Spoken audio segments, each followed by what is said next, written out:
The FujiCast is an independent loading zone production. Jason DePlater sent me something the other day. You know Jason. You know this rethink, reskill, reboot thing from the British government? Yes. Okay. He sent me this one. William Shakespeare. William Shakespeare's next job could be an Amazon warehouse. Because of course you put names in and work out what they're going to be, etc., and skills and stuff like that. Yeah. There we go. William, you could be working. What did you get? Nothing wrong with working in the Amazon warehouse, by the way. There are plenty of people that do. No, absolutely. But we might have missed one of the world's greatest writers and Baird's if he'd have worked in a warehouse instead of writing. When I did that thing, it said you should be in a judge. Okay. Yes, judge. Or my second choice. Didn't you get beautician? Was beautician. I know. Yeah. Look at you. You could do the eyebrows. I could. I'd be all over the eyebrows easily. Yeah. I can't remember what mine worked out to be. I think one of them. Oh yeah, one of them was travel and tourism. Yeah, wasn't the other one an ambulance driver or something? No, it was uniform, wasn't it? Anything in uniform. Back to Ann Summers. Stop it. But no, I would fancy giving me a travel and tourism job. One of the industries that's in the last 6 months, 7 months, just become decimated, and the government are suggesting I go work in it. Here's one viable into another. Yeah, here's one frying pan and another one.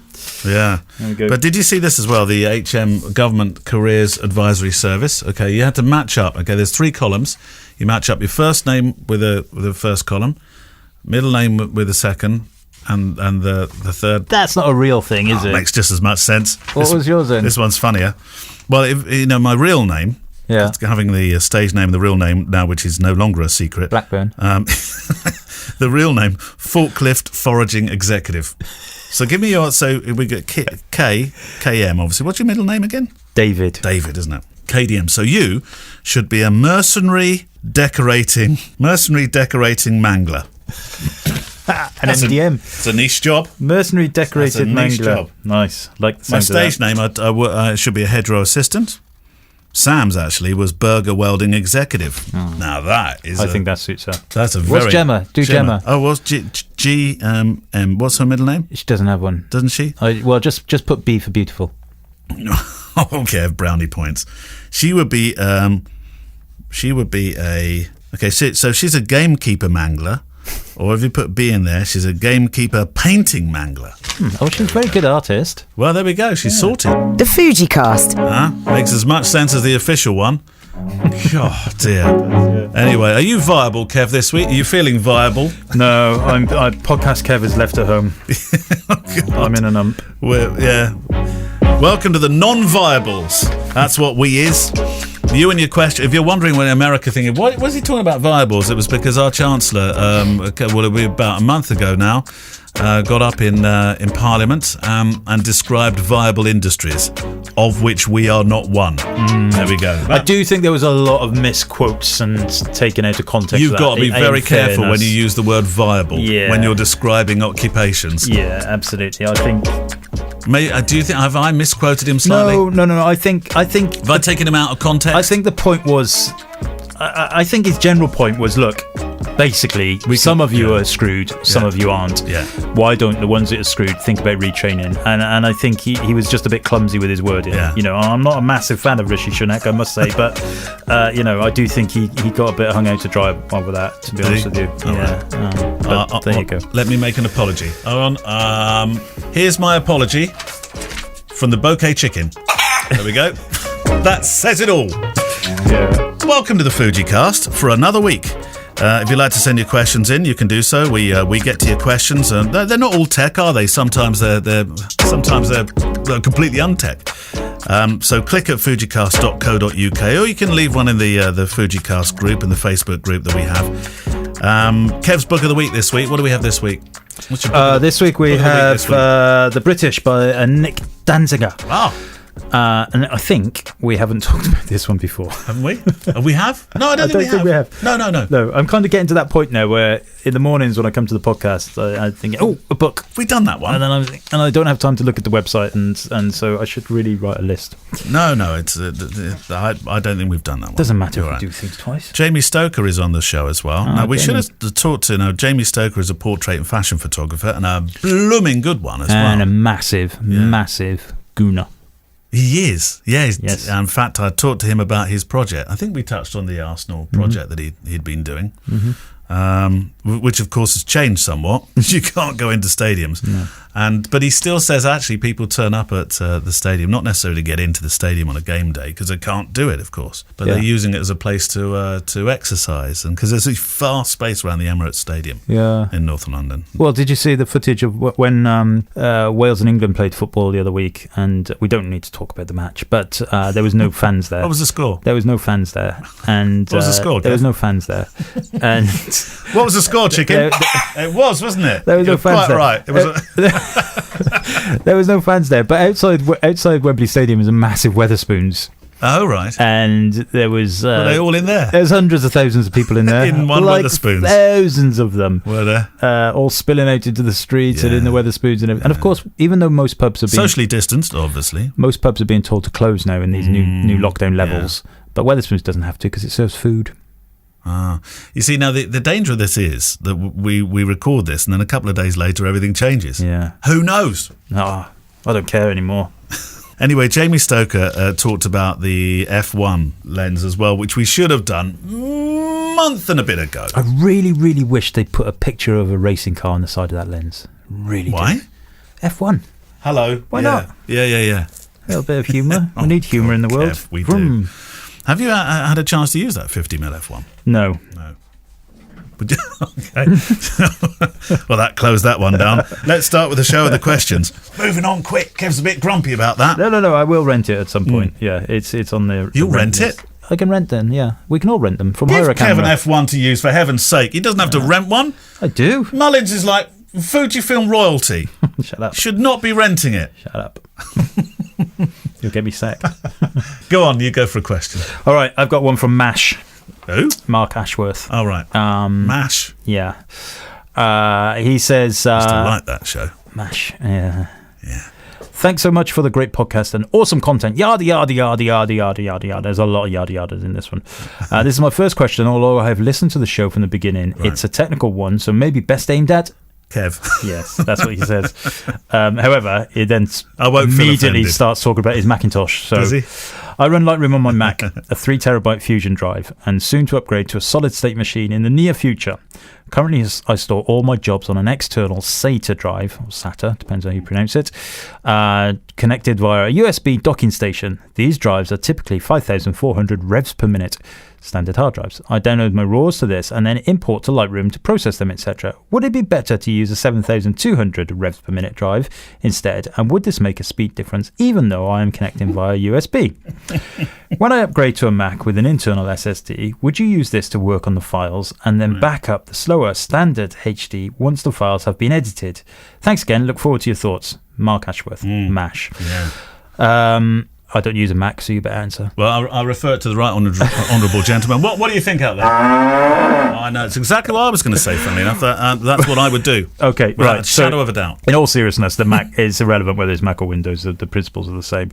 So yes, typically a 7,200 RPM drive will be faster, even over USB. But what I've noticed is I typically use what they call it RAID drives now. So I've got a 28 terabyte RAID drive, which is what's 28 divided by 2? 14, yeah. 14 terabyte drives. Yeah, with you. But because they're in RAID, and because you need 2 in there, and it's still on USB 3 over that connection, those are 5,400 RPM drives. So actually writing to them is quite slow. So 7,200 RPM would be quicker for sure. I'm not sure what the Fusion drive element is. Do you have that on your Mac? Does that make sense to you? I'm solid state. Yeah, well, that was the point I was going to make. Solid state is the best. So I suppose the best way I can answer this is to explain what I do. So I have, in my PC at home, I have 3 SSDs one 1 terabyte and two 2 terabytes. And then I have 4 spindle drives, like standard SATA drives, each of which are 6 terabytes. Do you use those just for storage? You wouldn't use those to actually edit with? Or No, so I use the SSDs to edit. So yes. one of those 2 terabyte drives, I call it my working drive. So anything I'm editing, films, weddings, whatever, then they get edited on there. Then they get moved to one of the internal standard drives, and that's when they automatically get sucked over to the RAID drive. So that's typically how I do it, and that is very, very quick. So yes, ultimately, the faster the drive, the quicker it will be. But I would, as he says, he's going to get an SSD in the future. So SSD is the way I would go forward. The problem with SSDs, of course, is for bang for your buck, you're going to get a lot less space. They're quite pricey. They are, but they're much better, much, much better. Yeah. Although some people say they don't have quite as long a lifespan. Is that right? Oh my God! Yeah. Don't say that. Yeah. But there you go. I don't know if I've waffled enough over that answer, Mark, to make it more confusing for you or not. But yes, ultimately, faster is better, and SSD is better still. Yeah. One from James Sauls, who says, "Hello, hope you and your families are well. Are they well, Kev?" Yeah, my mum's a bit down. She had a tooth taken out. She's locked down in Wales, just living with my dad. That. Sorry, Mum. I'm glad I asked. I have a question for you two, photography sages. I've just had my first 2021 postponement request due to COVID-19. The wedding's in August.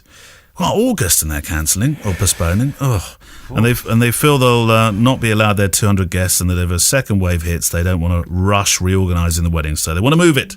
Well, third wave in that case. August 20. Well, it would be, wouldn't it? 2022. It could be 4th or 5th by then. Who knows? Who knows? It is what it is, as Kev likes to say. It is what it is. It is what it is. That's right. Thank you, lads. Now, I've already turned down other weddings for their date in 2021, and my prices have gone up slightly since they booked back in 2019. What would you do? I've allowed all 2020 bookings to move at no cost and no price change to 2021, as that's the right thing to do. COVID is nobody's fault, but is that the right thing to do in this case? So what was the question? What was the crux? Yeah, I think... He wants to charge them to cancel? No, I think he's wondering whether, because his prices have changed, whether really he should be charging the new price, right. Which I suppose, that's an advance in payment, isn't it? I would say no. No, I think that would be a PR thing here. I think that you need to honour the contract you had with them originally in terms of prices. I mean, probably technically, there's contractually, you can probably do it, but I would strongly advise against it. I think just a PR thing. Don't let the word get round that you've started hiking your prices. Yeah, because brides talk in forums. Yes, you should know this. Yes, not you should know this as something you should know, as in you didn't before, but know this for the future. Don't want to offend James. No. Right, yours. This is from James Souls as well. Oh my word! What's the James Souls show? The James Souls show. It's a soul show. That does sound quite cool, doesn't it? James Souls show. Yeah. Hi, gents. Thank you for your continued epic podcast. It has been constant source. Yada yada yada yada yada yada yada. You had enough airtime, James. I'm going to rush this. Neil, would you please be able to talk to me through your standard wedding videography setup? All right. Camera, lens choice, microphones, gimbal, or not a gimbal, accessories, plus why you use them. I'm finally starting to plan out my education in videography and want to map out the direction to take my kit over the next 12 months. I want to build a multiple skill set, so when the next pandemic, asteroid strike, or some other roadblock comes along, I can pivot. There we go, pivot. Quite quicker. Cool. James, I tell you, wasn't it James that wrote to us about a year ago to say he's just starting out doing wedding photography? I know, look, he's put his prices up in a year. Put his prices up, he's had a PR disaster, now he's filming weddings. Yeah, good for you, James. Yeah. It's all happening. Okay, well, I don't think the kit that I use is not that different to the kit that I have in the bag for the photographer. It's the same kit. What am I talking about? XT3s and an XH1. XH1 is obviously a great camera because you've got image stabilization in that, but you could be arguing now that you should just go for the XT4 and away you go. If you were buying a camera today, would you go XH1 or XT4? Yeah, right, XT4. I like that. Although I have to say I like the grip on the XH1. That's always, I like that. Yeah. So that's what I would do. I tend to use the what do I use? 23 23mm and the 56mm tend to be bolted on there all the time. 1024 is now you've got the new f4 as well, the new weather seal one to play around with. I could probably do that wedding in just that 1024, 23 and 56. And Gimbal? I'd be very happy. I didn't use one in Switzerland, did I? No. When we were working together? No. Well, I mean, most of the time you're just leaning against the wall, looking at your phone. Yeah, this is what Kev thinks that wedding videographers do, by the way. They just look at their phone all day. It's just not true. We are a bit more economic with what we film, because otherwise you end up with it's actually a good point, is that while Kev is going click, click, click, click, click, click, click, click, click, click, and telling us that he doesn't do that, that he takes his time and only shoots what he wants to, click, click, click, click, click, clickety, click, click, click, click, click. I thought, right, let's get that. Let's just a nice sort of 10 seconds piece here, job done, move on to the next scene. It does seem quite cathartic. I cannot emphasize the point that you just don't want to collect everything. You will not have space for it or time to edit it. That's really, really important. And what was the other thing you asked about? Gimbal wise, by the way, I think a gimbal is a good idea. I didn't take it to Switzerland because we were a bit limited on stuff we could take. And I used a monopod. And I know that Phil White just uses a monopod, doesn't he? And he makes gorgeous, beautiful films. Yeah, so gimbal wise, I use the Came TV one, a really old one actually. But there are plenty, and I think we talked about this a couple of weeks ago, that the new DJI one, I think is a very good one. Because it has the forks go to the side instead of being behind the screen, which is a pain when you're using a gimbal. And microphones? Use the Rode Micro is the one that I would use for just getting noise, the ambience. Yeah, thank you. Ambience, Rodney. And then, of course, mic people up separately, so you can use what you like for that. There's so much out there, Tascam units. Well, these things here, like I've got a couple here, little 650s, Sony 650s. They're great. And then you are set. And then get ready to edit, because it takes a long time. They were available, those Sony things were available on the Amazon Prime Day last week. Were they? How much for? I don't know. I remember seeing something like 28% discount. I didn't need one, so... God, I wish I'd known. The TX 650s. I got a load of stuff on Amazon Prime Day. Did you? Well, stuff for other people, but yeah, I got quite a few bits and pieces. Do your Christmas shopping, did you? I got an Echo Dot for Gemma. Did you? Yeah, that was 18 quid. Right. I got Don't say this. This is supposed to be stuff she doesn't know is coming at Christmas time. time. Giving it to them. I got new weighing scales for Rosa for the kitchen. Right. Kitchen weighing scales. All right. Because she had a really nice kitchen weighing scales before, but Albie decided to weigh himself on them. Good, well done, Albie. So they went. He's a class actor. I got your boy. I got a new kitchen weighing scales. Yeah. I got a Kindle Fire TV 4K thing you stick in the back side of something, because we've got a projector. And whenever we're using the projector, we always have to stick my phone or my laptop or something into it to get Amazon or Netflix onto the projector. Yeah. So now we can stick the Kindle Fire 4K thing in. That was half price. Yeah. And being broke's never been so good for you. I know. Well, I realised we still had a little bit left in Patreon after all of that, so I then went and bought. This is why I don't get my share. What's going on? Yeah, that was it, and so everybody got a little gift. Did you get a gift, Bouquet Chicken? Did you? He bought you a car. Good heavens. Right, your question, I think. This one is from Alex Kingsley, X100V question. Is it possible to turn off the touch screen and just use the manual controls and menus? I'm currently an X100F user. This is for future reference because I'm going for an X100V. Yeah. Can you do that? I've not got an X100V, so I don't know. Go into the screen setting and there's a touchscreen option, just set it to off. And that was answered very quickly. There was one here from Indy Layman. What's the best way to clean a colour photographic negative prior to scanning it? There are a lot of conflicting opinions on how to... Why are you laughing? How to do this? Using liquid dish... No, don't use liquid dish soap, heaven's sake. Even if it is in distilled water. To using I can never say this word, the alcohol thing. Isopropyl. Propanol. I can never say the word. And the end of a Q-tip and cotton swab. Don't use a cotton swab either. From wiping with an anti-static photographic emulsion cleaner and anti-static cloth to just using a rocket blower.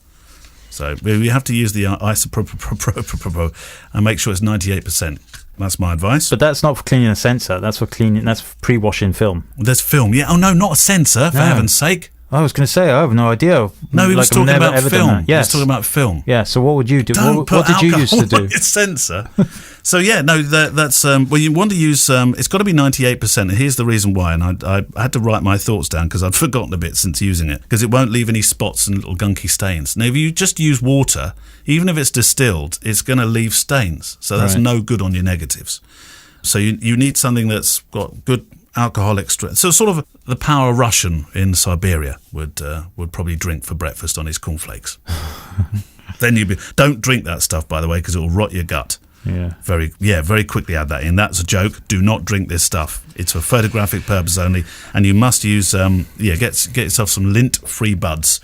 And I used to get mine, funny enough, from a supplier for radio equipment from RS Components, because you use that for when you clean your broadcast desks and stuff. There we go. Job done. There you go. Job done. I wouldn't have had a flying flu idea of that. Your question.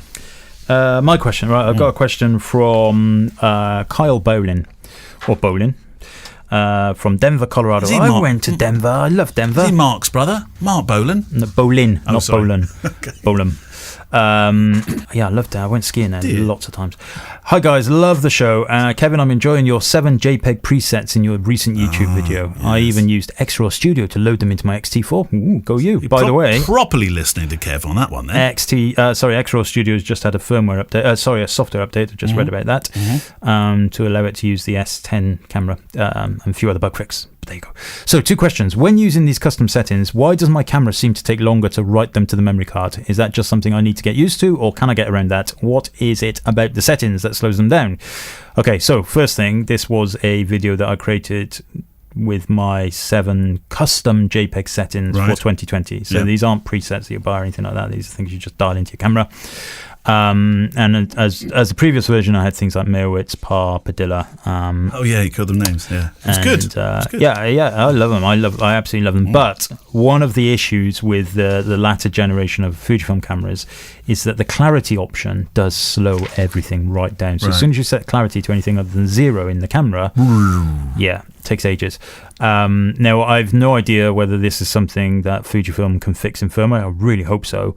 If you have your camera in CH or CL mode, it doesn't write the clarity setting. It just switches it off. So that's why. So it overrides you. Yeah, for the clarity stuff. So that's why it's going slow. The clarity, you can just switch the clarity off if it's too slow. I kind of like it. It's quite cathartic. Second option, how do I shoot without any of those 7 custom settings selected? Can I turn them off if I just want to grab my camera and fire off a few shots of the kids without being in one of these settings? Now, that's a really good question as well. So actually, typically what I do, believe it or not, is I have 6 custom settings, and my 7th one, I just call it blank, and I have everything set to neutral. So I have it set to Provia and 0 clarity and 0 everything. That's the way I do it. You can also just dial something into your Q menu. I don't use the Q menu, so it's easier for me to do that way. So yeah, there's various other ways of doing it, but otherwise you will have to kind of reset if you like. So just set one up. Choose your favorite 6 and then set another one up which is blank, called reset or something. Yeah. There you go, Carl. I think your phone's ringing. Somebody wants you. Who's on the phone? Hi, babe. Did you ring me? Yeah, I rang you to tell you that I was just about to go into podcast recording. Tell her she's now on. You're live. Yeah. Your little sidekick in the background. Tell her she's now on.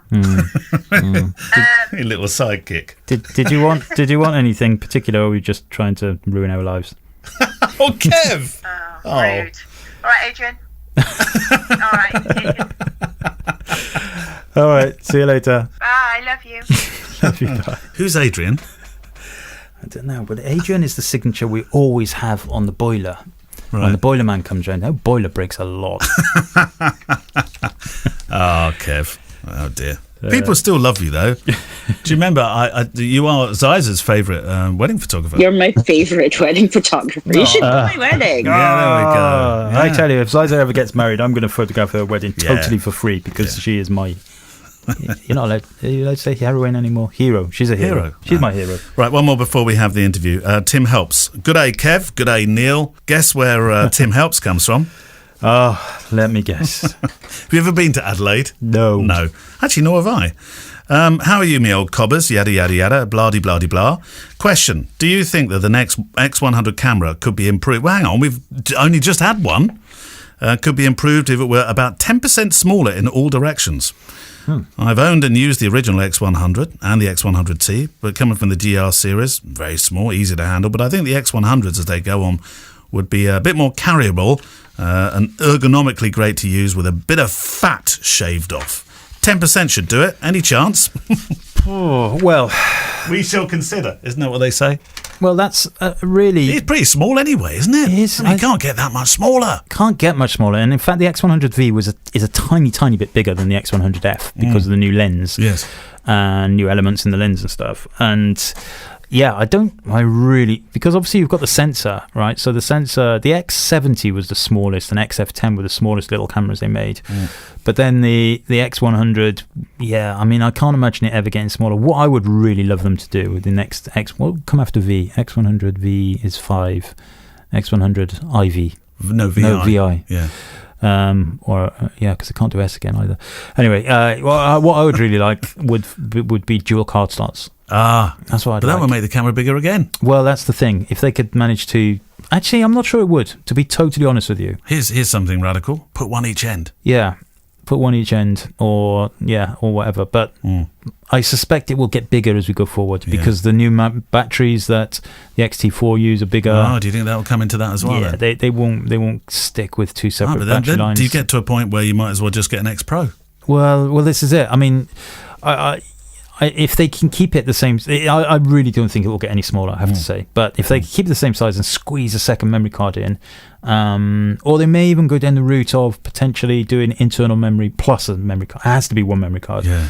But maybe if there's we're not going down this internal memory thing, are we? No, it won't be internal only. Frightens me livid. It will not be internal only. It just cannot be. I definitely wouldn't buy it. Stamp your foot if they suggest that again. But internal plus memory card could be an option. Oh, yeah, that's true.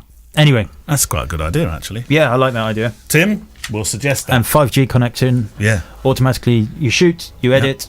By the time you've put the camera by your pocket, it's done, edited, delivered to the client. Send it out. It does the job for you. You stay at home, play with Albie. Yeah. On the flight sim. Yes. Flight sim. Shall we check in with our guest? Fashion and portrait photographer Jamie Stoker is that man across the next 2 weeks. He's a Fujifilm ex-photographer. He's a real early adopter of the system too, just like our Kev here. Thrown in, as he'll explain, to the brand entirely when he swapped all his DSLR kit one day for an X Pro 1 and one lens. And then the next day, received a phone call from one of the biggest brands in the world to invite him to go shoot a major campaign. You learn pretty quick when that sort of thing happens, it seems. Also, we talked today about personal projects and their importance to him after years of shooting nothing but commissioned work only. Jamie Stoker. Jamie, you're a portrait and fashion photographer. Is one favoured over the other, or is equal time spent in each sphere, notwithstanding the fact we're in pandemic?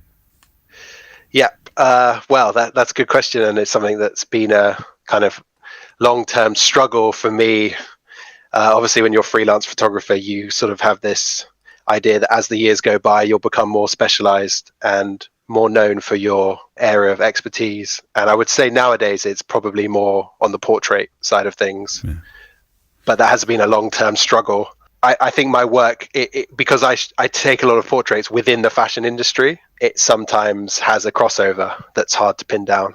Now, I know you like the documentary side. Perhaps that's why you're doing more portrait work, because sometimes, of course, it can be very contrived working within fashion. There's a lot of studio work and that kind of work. Is that what draws you more into portraiture? Because you're a documentary portrait photographer in many respects, aren't you? Yeah, I would say in a way I've gone full circle. I got into photography when I was 18 in a very low-key, one-camera, natural light kind of documentary style, and then over the years of starting to work commercially, moved more into bigger cameras, bigger sets. And then it was at that point that I realized that actually for for me, the thing that I enjoy most about photography is just being on a shoot with my subject and just it being me and my camera and kind of being challenged with taking interesting images of my subject. And the side of fashion work where you're working with a big team is something I dabbled in, but I think I realized it wasn't quite for me. It was interesting to hear you talk with Wayne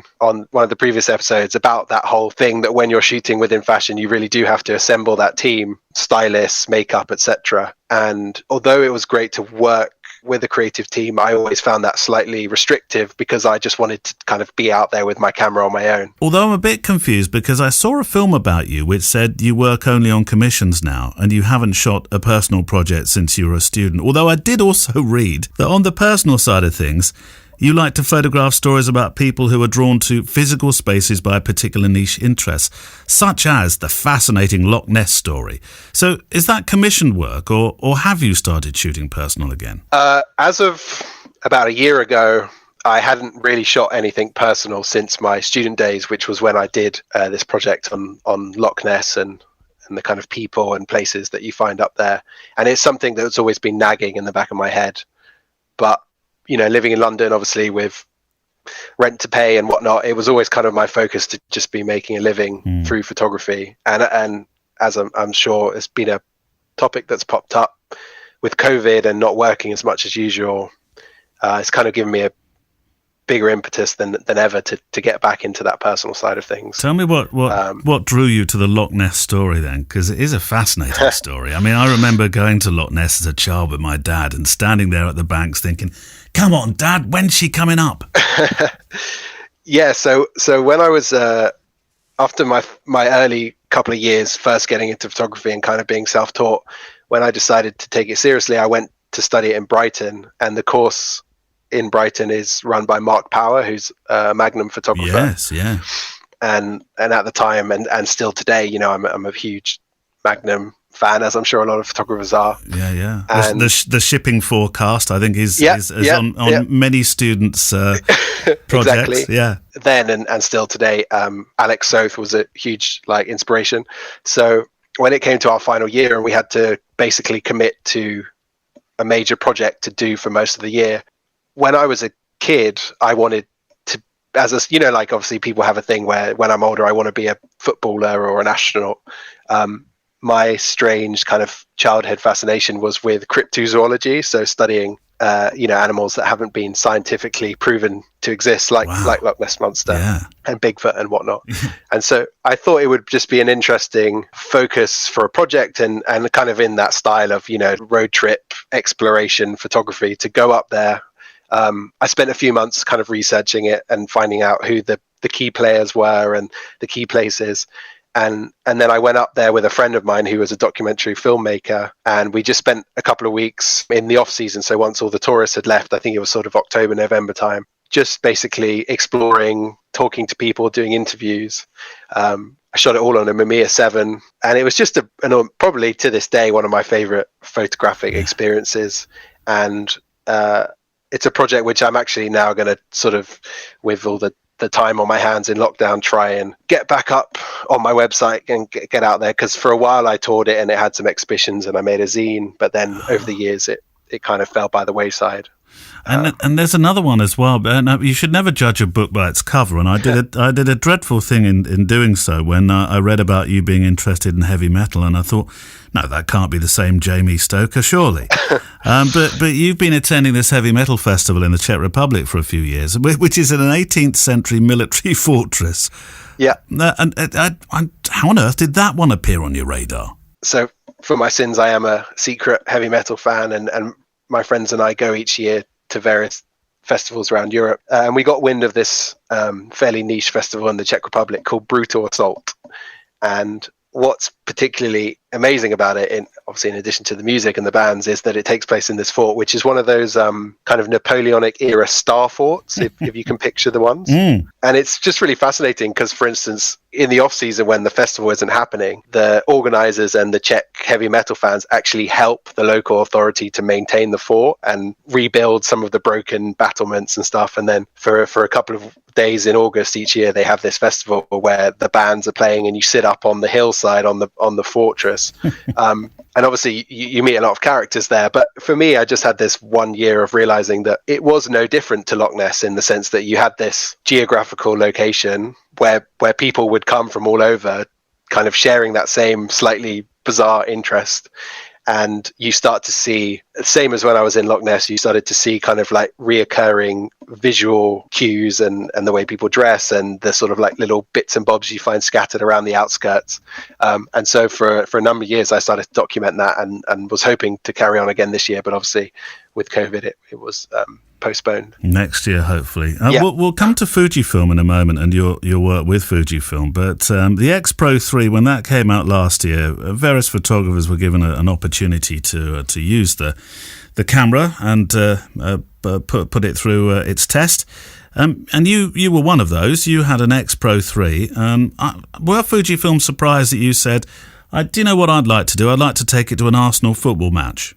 I don't think so, because I think that their main drive behind that camera was for it to be more than any other a kind of photographic tool that forces you to slow down slightly and focus really on your images. And I think when they had that in mind, they weren't expecting it to be a camera that many people would rush out to replace their XT3s, for example, with. It was very much aimed at personal work and whatnot. So that was a project I had started shooting already last year, and again with that aim of trying to get back to shooting personal work. And when they asked me if I would be up for testing the camera, it was sort of a no-brainer to try it out on that, and actually ended up being kind of the ideal choice because of the fact that it looks a lot like you're using a film camera.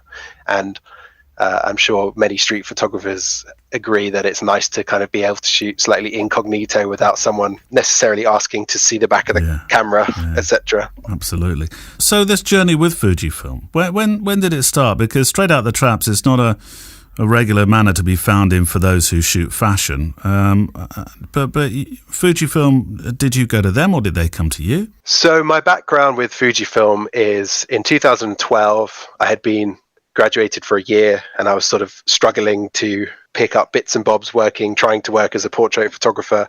That's when the X Pro 1 came out. So I bought that the week it came out because, as I said, my background when I first learned photography was in film rangefinders, things like I had a Voigtlander Besser and later on saved up for a secondhand Leica. So I always liked shooting on those kind of small rangefinder cameras, and the X Pro 1 just straight away caught my eye. So I started using that as soon as it came out. And then I think it was 2 years later in 2014. By this stage, I was starting to work a bit more as a sort of semi-portrait, semi-fashion photographer.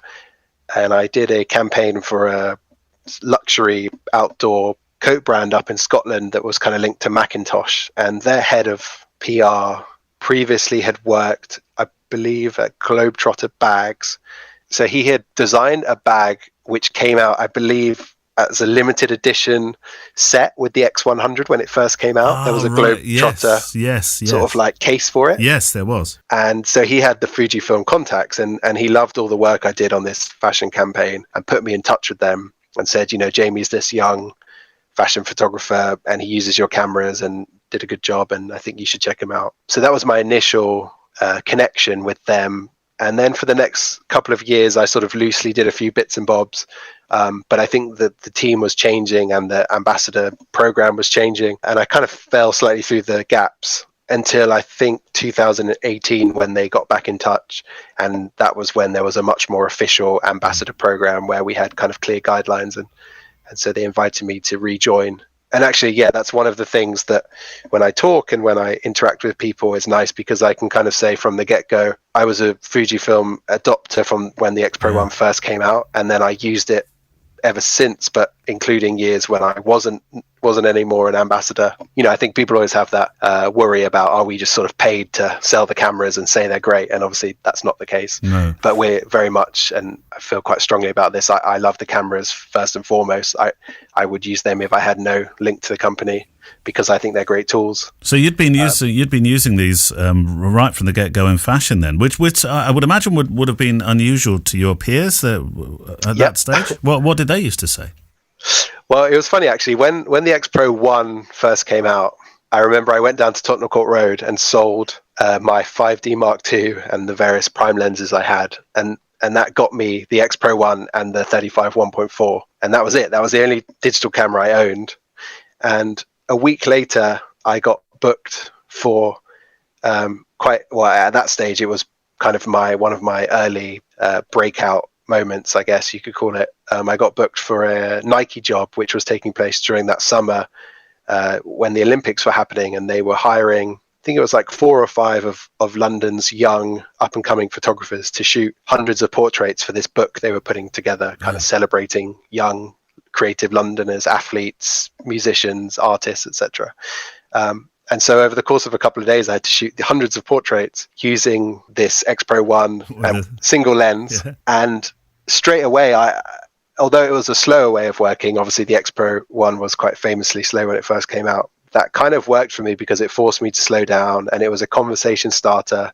And I noticed really clearly, I remember noticing that it wasn't a case of having this big, loud SLR that was blocking my face and, shooting people in a kind of slightly distracting way. It really enabled me to just work quieter, and the camera felt less of an obstacle. And so really from the get-go, I think that, as I said, was this familiar way of working from my rangefinder film background, and it's just something I've always enjoyed and carried on doing since. Jamie Stoker returns next week to talk more about shooting personal projects and the gear that sees him through his pro portrait work.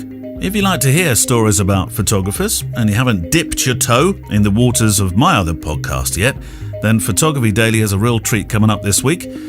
Today, Michel Del Sol talks about making portraits. He learned from the best, Arnold Newman. Every day was a lifetime of amazement, of learning.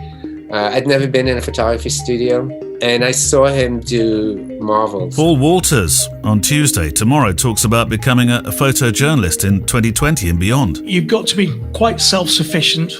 You've got to be quite forward-thinking. Joanne MacArthur talks about her book, Hidden, which is all about how we treat animals. It's a pretty graphic book, and one we'll probably talk about on the FujiCast too, I'm sure. Yes, I think shame is an appropriate response to this book, and I do want people to feel that. And Cam Neville returns to talk about photographing the big fires of 2019 in Australia. And he has an ecological story. People just couldn't understand why is the rainforest burning? No one could get their head around it. So, Photography Daily, stories of life told by photographers. Available on all main podcast apps. Right, back to your questions. Kev, you go first. This is a question from Thomas Clark. I have a number of Fujifilm cameras, including an XF10. Since I primarily shoot street, I have set the camera up for manual focus along with back button focus in case I encounter a scene which is out of the zone. My question is, given these settings, is there any way to assign exposure compensation to any button or dial? I haven't been able to discover an approach. XF10. I know nothing about the XF10, I'm afraid. This is batted back to you firmly, Kev. I had one for you did, didn't you? Borrowed one for a while. Yeah. I didn't. I'm thinking now there are very, very, very few dials on there. No is the answer. As far as I can tell, as far as I can remember, there's not enough command dials for it to happen. Probably not with that button signed for back button focusing. Probably not is the answer, Thomas. But without having one and seeing one, I can't guarantee it. Yeah. If you are in the Facebook group, Thomas, ask the question because Carl Hare will turn up. Carl the Brain. Yeah. Carl the Brain will be there in an instant. Lars Hegard, or Hegard the Dane, who's become a bit of a character actually on my other podcast, Photography Daily, has sent something in. He said, thanks for the chant. I'm an occasional Stoke fan, so I recognise an excellent chant when I hear it. Was I away that week when we were talking about Stoke? I don't recall talking about Stoke City. Did we talk about Stoke City? Were we talking about... Well, I remember us talking about Newcastle in the football, in the that book about the football from Magnum. Yeah, I think it does ring a bell. We did talk about it. My mate because my friend's from Stoke, Wayno's from Stoke. Is he? Yeah, well, Stoke via Adelaide, right. But Stoke. Yeah, we did talk about it, but I can't remember the context now. Anyway, with a few months to go to Christmas, I bought you your Christmas presents. But due to the flaming COVID-19, I'm not going to send them. Great. Thank you. Look forward to that. No, sorry, I'm not going to send them till next week. Sorry, read properly. I hope it arrives in time with a joint effort from Post Nord and the Royal Mail. Merry Christmas. Keep your spirits high, boys. From Denmark. I can't imagine there's too many Larses in Denmark who are Stoke fans. No, it seems a bit unlikely, doesn't it? Shall I do a proper question? Yeah. One from John Bald here. Hello, Kev. Hello, Neil. I've discovered the FujiCast podcast in the spring of this year. I went looking for something fresh and different to listen to and found you. I'm not sure that's a good thing or not. Great to find a couple of guys talking about photography. Your podcast is called FujiCast, but it's not really about photography, not brand worship. So thanks for a solid, good podcast. Back in 2012, I switched from Canon full frame to Olympus Micro Four Thirds and loved it. The EM5 is fast focusing and the lenses are excellent quality and more affordable than full frame. But every time I'm cleaning up the subtle but present noise in my images, I wonder if it'd be better to go on to a bigger sensor. My question is, with your APS-C size sensors, are you content with the noise level of the cameras? And do you, a sort of side note here, ever feel tempted to go back to full frame? Love the show from John in Brunswick in Maine. Noise-wise, there's definitely a difference between the two for me. And sometimes, I'm going to be honest here, and I've looked at it and thought, I might have just eked out a bit more there with my Canons. There we go. Sorry, said it. But not enough to think I need to go back to them, because for all the other shots, no. Okay, well, what I would counter that with is that in almost all cases, perhaps not so much now with the new mirrorless Canon systems, but the DSLR stuff, in almost all cases, you can shoot at a better exposure with a lighter mirrorless system. Right. Especially the Olympus, Micro Four Thirds and stuff like that. So whereas with the bigger cameras, you're shooting at slower shutter speeds, perhaps, which is going to lead to higher ISOs, which will lead to more grain noise. On your mirrorless systems, you should really be able to shoot at faster shutter speeds, lower ISO naturally. So that's where the countering comes into it from my point of view. Right. Undoubtedly, just science tells you, technology and science tells you that the full frame sensor should exhibit less noise at higher ISOs. But whether it's enough for that to be an issue, and also whether the fact that because they're heavier means that you're going to be shooting at those expanded exposures anyway, is going to make any difference. That's my take on it. But I haven't shot anything other than Fujifilm since 2011, so I kind of can't really make note of it. But I remember Damien McGillicuddy was an Olympus ambassador. Yes, he was. Perhaps still is, don't know. And he shoot high-end fashion with his Olympus cameras, No, would not look at one of his pictures and think, well, that's grainy. But Jamie Stoker, actually, you've heard him today. He swapped out all his Canon gear, as he heard, and went for. In fact, was it the X Pro 1 he mentioned? Or I'm sure it was the X Pro 1. Sorry, short memory, and we just heard him a moment ago. And suddenly he was thrown into a massive Nike gig. Worked for him. Yeah. As you heard. Well, and also the thing is, this is, I don't mind answering these kinds of questions, but my answer is generally comes to the same thing. It's fine margins and it's what works for you. Ultimately, if you have to have like crystal clear, noiseless images at a relatively higher ISO, and that's imperative for your work, and you want to go mirrorless, then you're going to be looking at medium format GFX type stuff. Or you can just stay with your Canons, it makes no difference. Ultimately, for me, the reason why I use the mirrorless system, the Fujifilm system, is because I enjoy using them. It was form, wasn't it? I love it. The whole thing was based around form. The moment that X100, as you heard a couple of weeks ago, it was all about form. I took some pictures of Albi at a football game the other week. It was a real murky day up on the Cotswold hillside. Raining. The backdrop was the old Cotswold houses that have been there for 300 years. Yeah. And I stuck it on my Padilla JPEG setting, so it was really black and white, grainy. I loved it on my X100. Just popping off the odd image here and there. I would never, ever, ever have considered doing that with my old Canon system. I couldn't, because it would just be a raw image, and I'd still have to process it and whatever. But looking at the images in the camera, in the viewfinder, and getting exactly what I want, that's what it's all about for me. But your mileage may vary, whatever it is. I've got to tell you, Kev sends me messages on Saturday mornings when he's at Alb's football matches. Now, it was all right, actually, when Albi was playing, when it was sort of still late summer and it was a warm, sort of balmy, not necessarily balmy because that's the evening, but it was a warm day. Now I get this, it's raining, it's cold, I've got gout, and I'm watching Albi. Look at this picture, though, right?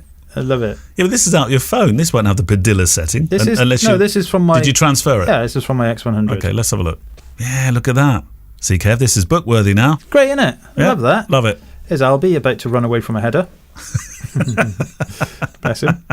Yeah, our Jack, he doesn't play football anymore. He's into different sports now. When they did heading practice, he ran. He never headed it. I didn't think they were supposed to do heading practice. I thought it was one of the things they were supposed to stop doing. I don't think they do now. I don't know when Jack was playing, maybe a few years ago. I don't think they do last now. year, I think. Anyway, right, book time. What have we got? Right, so this week we have Nick Danziger, The British, which is, again, easily available. It's on Amazon, hardcover price, £10.50, if you're so interested. And for the hardcover, £10.50? Yes. Blimey, that's good. Yeah, it's a really good book. I don't know... I'm looking to see if mine's a first edition or not. But anyway, regardless, Nick was probably more famous for a book he did called Danziger's Travels. He's a photojournalist. Now, what I like about this particular book is that it's an observation of British class and class society. So when you're looking at the front of it, you kind of flick through the first half of the book. It's a big old book. It's all about the upper class and the upper society. So, for example, I've just flicked to page... does it go through the classes sequentially then? Not necessarily, No, okay. but Right. he's obviously a news photojournalist at the time. So this is Tony Blair coming out of not Number 10, but somewhere else, a restaurant or something. Sherry Blair in the background, and then you flick through and you've got judges. It's all black and white. It's all lovely film work. You've got some high embassy stuff going on here. So a Sikh reception party at one of the embassies, by the looks of it. Right. This is, I would say, one of the Oxford University's big kind of functional dinner. And then you get to a certain point in the book, in the centre, where everything turns upside down. Upside down, I've just noticed that. Yeah. So everything turns upside down. And if you look at the front and the back of the book, they're opposite ways. So the back of the book is the other end of society. And so here you have much more struggling type images. So this is a picture of a Beetle car, with some underpants strung across between two houses in a street. Guys drinking beer on a street corner, girls doing their makeup in a street corner. An interesting picture here of the back of somebody's head, unshaven, woolly jumper on, watching presumably black and white TV with Margaret Thatcher on the cover.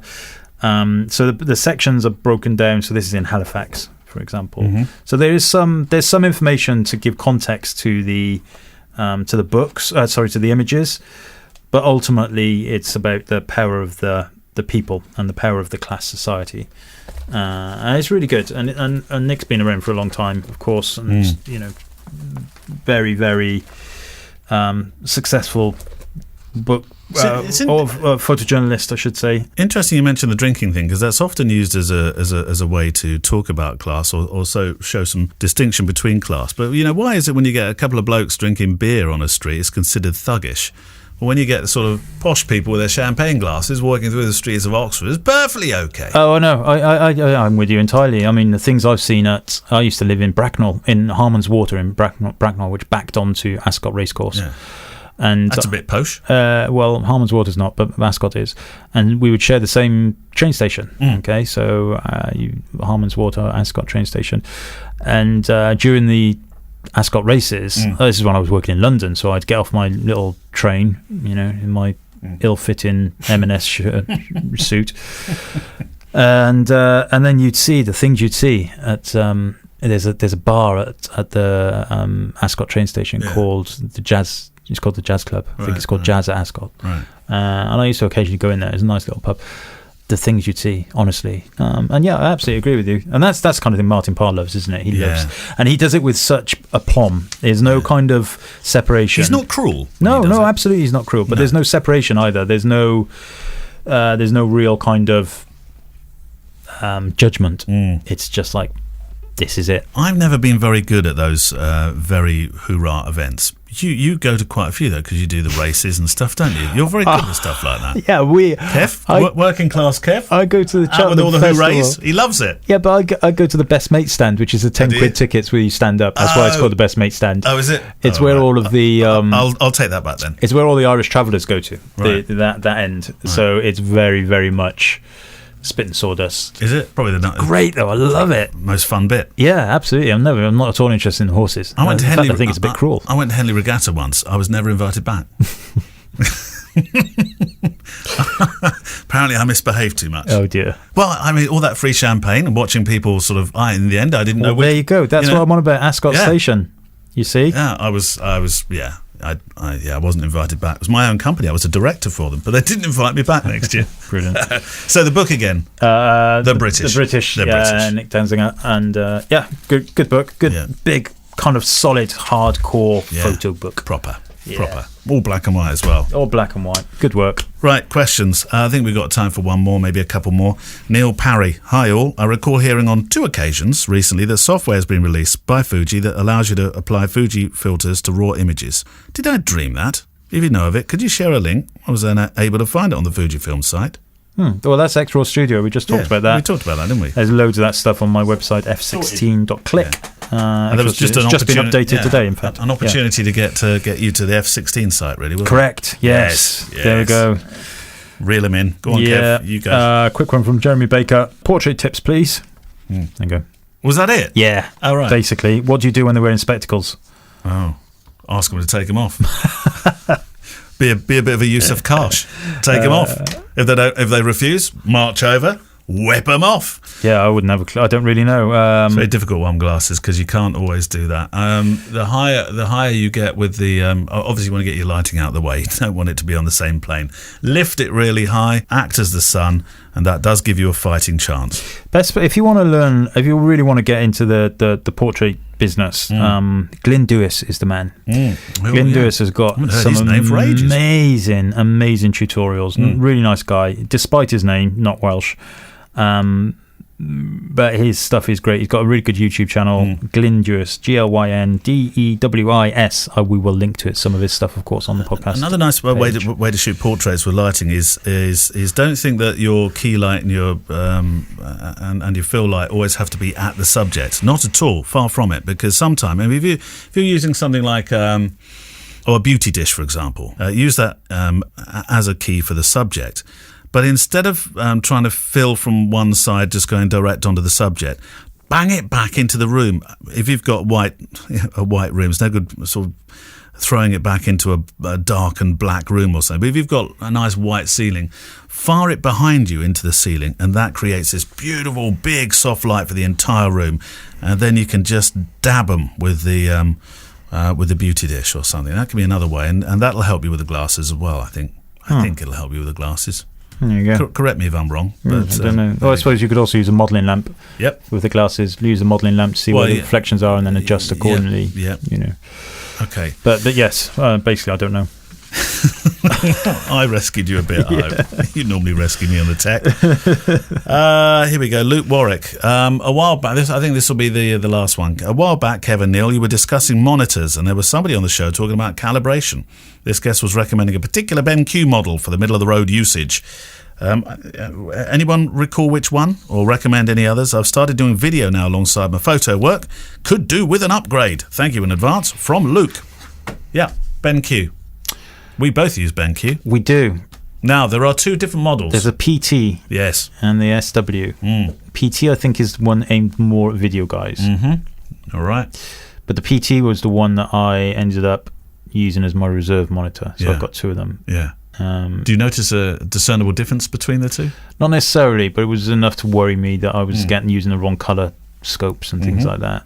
So, yeah, I think the middle of the road one is the 270C, SW27C. This is the one I've got here. Yeah, that's the one that I've got also. Yeah. I've got a 32-inch version as well. And you forgot you had the puck to use with it. The puck. Yeah, which is this thing here. Yeah. You press that. Oh, no, I've just pressed it and it's gone off. But what I do use the puck... What have I done, Kev? It's gone black. Has it gone black and white? No, it's just gone black. Oh, it was back on. Oh, well done. There you go. Switch it on and off again. Thump it. It works. But the puck, if you're like, I love the puck because you can just press one button and the entire screen goes black and white. Love that. Well, I pressed it and it just went black. It just went off. Yeah. I think your puck isn't plugged in properly. All right. That seems to be the problem, Vicar. But yeah, I mean, the BenQ stuff is great, I think. And you can spend a lot more money on ISOs and stuff like that. And yes, probably they're That's the reason I went better, with BenQ, because it was for me it was a more affordable option with quality. Yeah, they're great. Could I tell a lot of difference between this and the ISO? I didn't think I could when I saw the two side by side at an event. Do you remember those things called events? Yes, the photography show. Yeah, we used to go and sort of stand with other people. More money I lost. Go and have a beer and that sort of stuff. Hide from people. Hide from people? What do you mean, Kev? Did you used to hide from people? Always. Well, that'll be back, because you were supposed to do some talking as well, weren't you, at one? Yes. So next year, Kev. Next year. Next year, Rodney, we'll be millionaires. Next year, yes. It's just epidemic. It is epidemic. It is epidemic. Yeah. Thank you very much this week for being with us. Jamie Stoker was our guest, and thank you to Jamie. Thank you for your questions. Thank you for your questions, rather, that you've sent into the show. If you'd like to send some in, then please do. They are. Haven't said this for ages. Guess what?